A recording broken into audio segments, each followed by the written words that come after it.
Hello बच्चों, welcome back to साइंटो classes. मैं आप लोग के लिए गुड न्यूज लेकर आया हूँ। जिन बच्चे का तैयारी अभी तक फिजिक्स में नहीं हुआ है और ऑफलाइन कोचिंग करने में असमर्थ है, तो उनके लिए मैं बिल्कुल फ्री ऑनलाइन क्रैश कोर्स लेकर आया हूँ। तो जल्दी से चैनल को सब्सक्राइब कर ले और घंटी के बेल आइकन को प्रेस कर ले, जिससे कोई भी नया वीडियो आए तो सबसे पहले आपको देखने को मिले। तो कॉपी में नोट कर लीजिए या दिमाग में पूरे तरीके से बैठा लीजिए एग्जाम तक। क्लास की टाइमिंग शाम 6:05 में आप लोग का हर दिन वीडियो पब्लिश किया जाएगा यूट्यूब में। तो चलिए शुरू करते हैं। आज का फर्स्ट चैप्टर है electric charges and field. Electric charges में फील्ड को स्टार्ट करने से पहले इलेक्ट्रोस्टैटिक्स के बारे में समझते हैं। इलेक्ट्रोस्टैटिक दो वर्ड मिलकर बना हुआ है, इलेक्ट्रो प्लस स्टैटिक्स। इलेक्ट्रो मतलब इलेक्ट्रिक चार्ज, स्टैटिक मतलब एट रेस्ट। एट रेस्ट को नो मोशन या स्टेशनरी भी बोला जाता है। जब दोनों वर्ड को कंबाइन करेंगे तो electric charge at rest, electric charge at rest रहेगा तो कौन सा फील्ड बनाएगा? इलेक्ट्रिक फील्ड बनाएगा। इलेक्ट्रिक चार्ज एट रेस्ट को स्टेशनरी चार्ज बोलते हैं या तो स्टैटिक चार्ज बोलते हैं। तो जिस भी फिजिक्स के ब्रांच में चार्ज एट रेस्ट के बारे में पढ़ेंगे उसको इलेक्ट्रोस्टैटिक बोलते हैं, और रेस्ट वाले चार्ज के बीच में जो फोर्स लगेगा उस फोर्स को बोलते हैं इलेक्ट्रोस्टैटिक फोर्स। आई होप आप लोगों को समझ आ गया होगा। अब चलते हैं चार्ज की तरफ। तो यहां से चार्ज के बारे में समझेंगे। चार्ज जब दो कंडीशन में पाया जाता है, जब रेस्ट में रहता है तो इलेक्ट्रिक फील्ड बनाता है, जब मोशन में रहता है तो मैग्नेटिक फील्ड बनाता है। इलेक्ट्रिक फील्ड से इलेक्ट्रिक इफेक्ट, मैग्नेटिक फील्ड से मैग्नेटिक इफेक्ट। तो चार्ज के कारण क्या हम कह सकते हैं कि इलेक्ट्रिक इफेक्ट भी बन रहा है और मैग्नेटिक इफेक्ट भी बन रहा है। तो चार्ज क्या होता है? फंडामेंटल प्रॉपर्टी होता है सब्सटेंस का, जिसके कारण इलेक्ट्रिक एंड मैग्नेटिक इफेक्ट को एक्सपीरियंस करते हैं। चार्ज के कारण इलेक्ट्रिक एंड मैग्नेटिक इफेक्ट को एक्सपीरियंस करते हैं। तो चार्ज फंडामेंटल प्रॉपर्टी हो जाता है सब्सटेंस का, जिसके कारण इलेक्ट्रिक एंड मैग्नेटिक इफेक्ट को एक्सपीरियंस करते हैं। यहाँ पे चार्ज के बारे में मैंने बहुत अच्छे से लिख रखा है, मैं एक एक पॉइंट करके पढ़ता हूँ। चार्ज क्या होता है? Charge fundamental property of a substance due to which electric and magnetic effect can be experience. Charge का खोज किया था Charles Augustin de Coulomb. Charge कैसा क्वांटिटी है? स्केलर क्वांटिटी है। यहां पे जाते हैं, चार्ज जब रेस्ट में रहता है तो इलेक्ट्रिक फील्ड प्रोड्यूस करता है, चार्ज जब मोशन में रहता है तो मैग्नेटिक फील्ड प्रोड्यूस करता है। साथ ही चार्ज जब मोशन करे, फ्लो करे, उसको बोलते हैं इलेक्ट्रिक करंट। चार्ज का फॉर्मूला, चार्ज को किससे डिनोट करते हैं? चार्ज को डिनोट करते हैं कैपिटल क्यू या स्मॉल क्यू से। चार्ज का formula, charge equal to current into time. यहां से यूनिट आता है, अगर फॉर्मूले से जाते हैं तो करंट का एम्पियर है, टाइम का सेकंड, तो एम्पियर सेकंड एक यूनिट होता है। और दूसरा यूनिट जो होगा एसआई चार्ज का कूलॉम होता है। तीसरा यूनिट जो होता है सीजीएस यूनिट, स्टेट कूलॉम, या इसको बोला जाता है इलेक्ट्रोस्टैटिक यूनिट भी बोला जाता है। 1 coulomb equal to 3 into 10 to the power 9 statcoulomb होता है। तो कैसे याद रखना है इसको? 1 कूलॉम इक्वल टू 3 इंटू 3 का स्क्वायर कितना होता है? 9 होता है, तो 10 का पावर 9, 3 का square 9 state Coulomb. Dimension formula लिखना जाए तो करंट का ए होता है और टाइम का टी होता है, तो चार्ज का डायमेंशन फॉर्मूला हो जाएगा ए टी। चार्ज का स्मॉलेस्ट वैल्यू कितना होता है? तो 1 इलेक्ट्रॉन का चार्ज स्मॉलेस्ट वैल्यू होता है 1.6 into 10 to the power minus 19 coulomb. इसे एलिमेंट्री चार्ज भी बोलते हैं और फंडामेंटल चार्ज भी बोला जाता है। अब आते हैं यहाँ पे चार्ज का टाइप में। चार्ज दो टाइप में पाया जाता है, पॉजिटिव और नेगेटिव। पॉजिटिव को किसको बोला जाता है? जब कोई एटम इलेक्ट्रॉन का लॉस करेगा तो पॉजिटिव चार्ज बनाएगा। लॉस करेगा मतलब क्या हो रहा है? कम हो रहा है, तो डेफिशिएंसी ऑफ इलेक्ट्रॉन हो जाएगा। और जब डेफिशिएंसी होगा, कम होगा, तो मास भी क्या करेगा? डिक्रीज हो जाएगा। तो पॉजिटिव चार्ज में loss of electron, positive charge में deficiency of electron, positive charge में मास डिक्रीज। अब आते हैं नेगेटिव चार्ज। नेगेटिव चार्ज में gain of electron, negative charge में excess of electron, negative charge में मास इंक्रीज। पॉजिटिव चार्ज में loss of electron, deficiency of electron, mass decrease. Negative charge में gain of electron, negative charge में excess of electron, negative charge में mass increase. और सिर्फ charge रहा, अगर सिर्फ चार्ज रहा, यहां स्पेसिफाई नहीं कर रहा है कि पॉजिटिव है कि नेगेटिव, तो दोनों हो जाएगा में इंक्रीज और डिक्रीज हो जाएगा मास। ठीक है, पूछा जाएगा चार्जिंग का कारण क्या है, तो दोनों हो जाएगा both loss and gain of electron. ठीक है, अब चार्ज का दो प्रॉपर्टी है, मैंने यहां पे लिखा हुआ क्वांटाइजेशन और कंजर्वेशन ऑफ चार्ज। बहुत सारे प्रॉपर्टी है, लेकिन मेन जो दो प्रॉपर्टी पढ़ना है वह क्वांटाइजेशन और conservation of charge. Quantization of charge क्या होता है? Q बराबर प्लस माइनस एनी, अभी इसके फॉर्मूले को डिस्कस किए हैं, अभी डेफिनेशन को भी डिस्कस कर लेंगे। Conservation of charge summation Q बराबर कांस्टेंट होता है। ये हमारा चार्ज का शॉर्ट नोट है, इसे आप अच्छे से फोटो कैप्चर कर ले और लिख ले। Properties of charge, first property है like charges repel each other, unlike charges attract each other. अब यहाँ पे ध्यान दे, प्लस प्लस माइनस माइनस को लाइक चार्ज बोलते हैं, मतलब दोनों चार्ज अगर सेम रहे, दोनों अगर प्लस रहे, दोनों अगर माइनस रहे, इसको लाइक चार्ज बोलते हैं। और लाइक चार्ज के बीच में रिपेल होता है, रिपेल करने के लिए कौन सा फोर्स है, रिपल्सन फोर्स। अगर एक प्लस एक माइनस रहे, इसे बोलते हैं अनलाइक चार्ज, और अनलाइक चार्ज क्या करता है, अट्रैक्ट करता है। कौन सा फोर्स अट्रैक्ट करता है, अट्रैक्शन फोर्स से अट्रैक्ट करता है। तो यहाँ पे याद रखिए इलेक्ट्रोस्टैटिक फोर्स दो टाइप का है, रिपल्सन और अट्रैक्शन। रेस्ट वाले चार्ज के बीच में जो फोर्स लगता है उसको बोलते हैं इलेक्ट्रोस्टैटिक फोर्स। अब आते हैं सेकंड प्रॉपर्टी में। सेकंड प्रॉपर्टी है एडिटिविटी ऑफ चार्ज। कहने का मतलब है charges are additive in nature, मतलब चार्ज को हम सिर्फ जिस प्रकार से मैथ में जोड़ सकते हैं ना नंबर को, उसी प्रकार से चार्ज को भी जोड़ सकते हैं। जैसे Q1 हो गया प्लस, Q2 हो गया माइनस, फिर यहाँ पे प्लस माइनस Q3, इस प्रकार से। जैसे Q equal to Q1 plus Q2 plus Q3, इस प्रकार से हम चार्ज को जोड़े से मान लेते हैं। जैसे कोई चार्ज दिया 5 कूलम, 10 कूलम, 12 कूलम, तो इसको सिंपल जैसे मैथ में जोड़ते हैं ना वैसे जोड़ सकते हैं। 12 10 कितना हो गया, 22 में 5 चला जाएगा तो कितना आएगा, 17 कूलम। ये मतलब इस प्रकार से हम चार्ज को जोड़ सकते हैं। जिस प्रकार से अलजेब्रा में कोई नंबर को ऐड करते हैं उसी प्रकार से चार्ज को भी जोड़ सकते हैं। ये होता है एडिटिविटी ऑफ चार्ज। अब आते हैं थर्ड नंबर प्रॉपर्टी। तो थर्ड नंबर प्रॉपर्टी है कंजर्वेशन ऑफ चार्ज, इसे डिटेल वाइज पढ़ते हैं। फोर्थ प्रॉपर्टी है quantization of charge. Property number 5 invariance of charge. Invariance of charge का मतलब है कि the magnitude of charge present on your body does not change whatever may be its speed।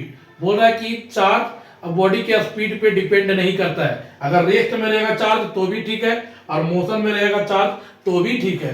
ठीक है, तो रेस्ट वाला चार्ज या तो मोशन वाला चार्ज, दोनों में हमेशा चार्ज का वैल्यू क्या होगा, सेम होगा। इस प्रॉपर्टी को बोला जाता है इनवेरियंस ऑफ चार्ज। अब डिस्कस करते हैं कंजर्वेशन ऑफ चार्ज और quantization of charge. Conservation of charge, conservation of charge क्या होता है, charge can neither be created nor be destroyed but it can transferred from one body to another body.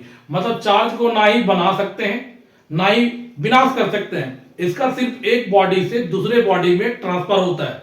मतलब आप लोग 10 class में reaction को पढ़े होंगे, रिएक्शन में आप देख रहे होंगे जो उत्पाद रहता है, जो जिसको रिएक्टेंट बोलते हैं, रिएक्टेंट का मास और रिएक्शन करने के बाद जो प्रोडक्ट बनता है उस प्रोडक्ट का मास हमेशा बराबर होता है। इस प्रकार से समझे, कोई मील वाला दुकान में जाते हैं जहां पे 5 केजी गेहूं को अगर पिसाते हैं तो हमें 5 केजी आटा ही मिलेगा। उसी प्रकार से चार्ज में ना ही एक्स्ट्रा बनेगा ना ही डिस्ट्रॉय होगा, सिर्फ एक बॉडी से दूसरे बॉडी में ट्रांसफर होता है। इस चीज को मैंने यहां पे लिखा है, charge can neither be created nor be destroyed but it can only be transferred from one body to another body. इसे कहने का मतलब है total charge of an isolated system remains always constant, summation Q बराबर constant.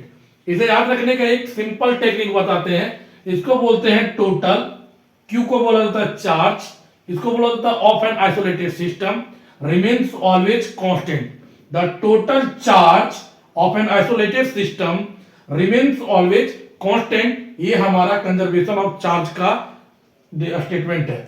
अब यहां पे समझे कंजर्वेशन ऑफ चार्ज के बारे में। समेशन Q कांस्टेंट कहने का मतलब है जो Q1 plus Q2 plus Q3 equal to Q1 dash plus Q2 dash plus Q3 dash. इसका मतलब थोड़ा सा यहां पे ध्यान दे, एक बॉडी में चार्ज लेते हैं जैसे 3 कूलम 2 कूलम और यहां पे ले लेते हैं -1 कूलम।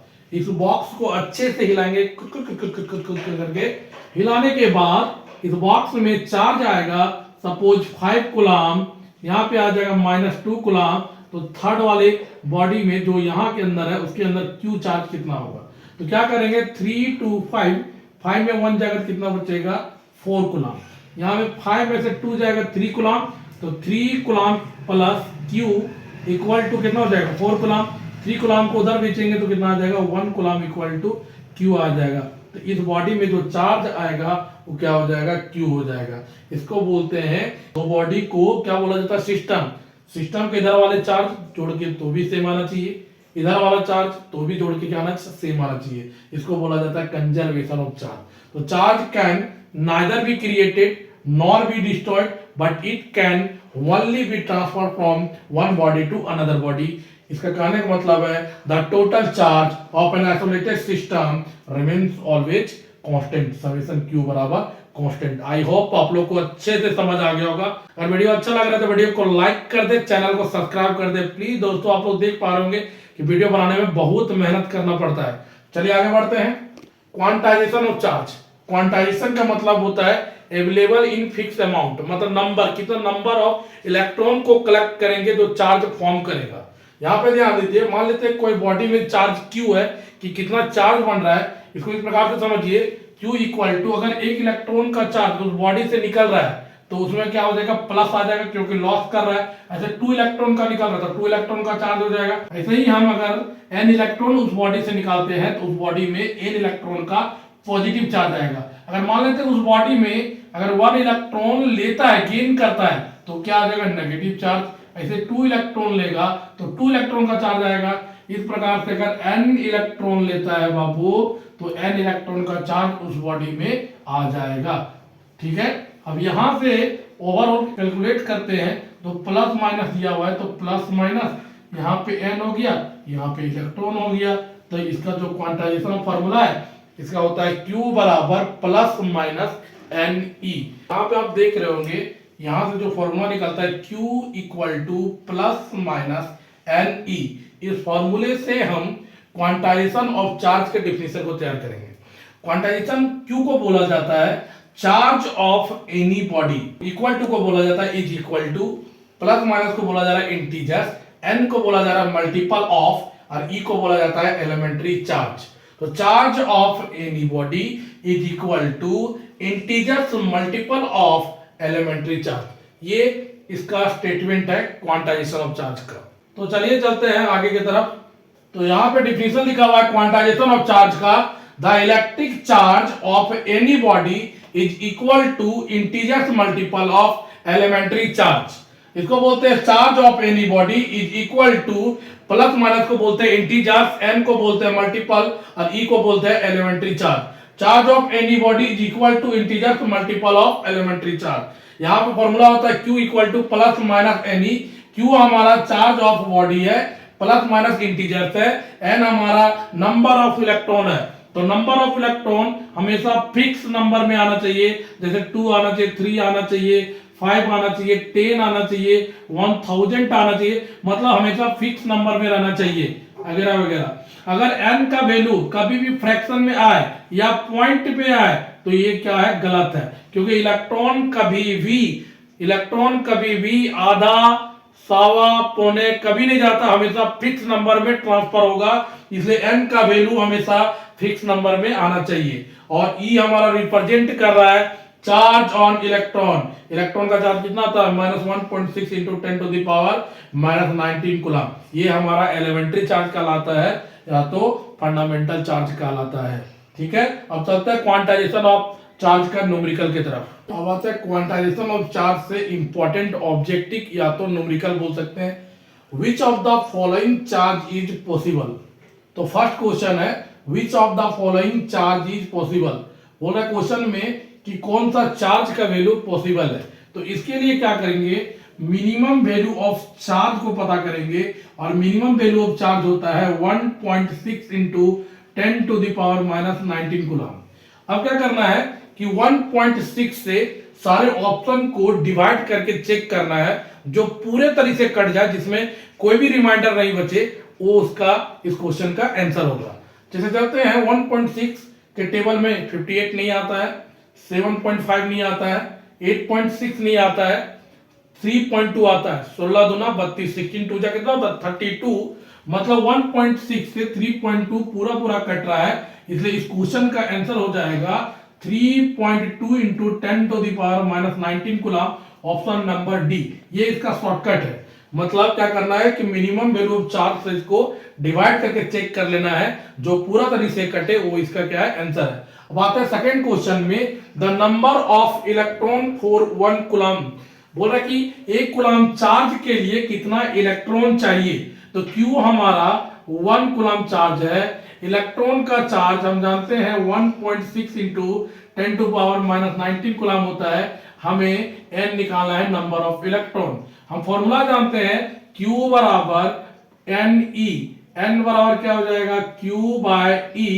Q हमारा कितना दिया हुआ है 1 कूलम और इलेक्ट्रॉन का चार्ज दिया 1.6 इंटू 10⁻⁻19।